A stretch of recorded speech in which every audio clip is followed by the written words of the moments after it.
You know, Bob, sometimes in the right market, a seller will pay for a buyer's closing costs just to make the deal more attractive. And you know what, Rick? Let's talk about that.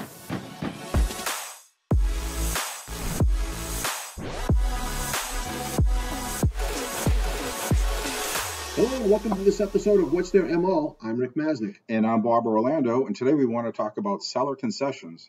And what a seller concession is that the seller will take a portion of the proceeds from the sale of their home and put it towards the buyer's closing costs. Yeah, it's significant to know that there is a limit to how much that seller concession can be, and it's dependent upon which loan program the buyer is using.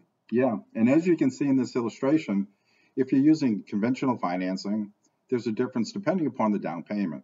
If you're putting down, say, less than 10% of the purchase price, the seller is limited to 3% of the sales price.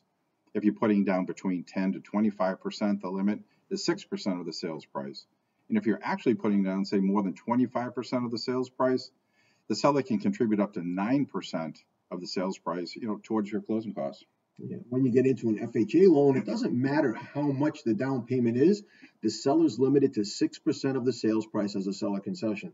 Mm-hmm. On a VA mortgage, the limit is 4%, and on a USDA loan, the limit's 6%. Right. And it goes without saying, the market will dictate whether or not the seller will be willing to provide a seller concession.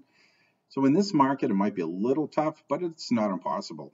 And actually, Rick, you have a deal going right now with I believe up to a $9,000 seller concession. Yes, I do, and that goes to show you that even in this market, it can happen. So if you found this information useful, please like, share, and subscribe to our channel. If you know someone else that this information could benefit, please pass this on to them. But for now, that concludes this episode of What's Their MO. I'm Rick Masnick. And I'm Bob Orlando. We'll see you next time.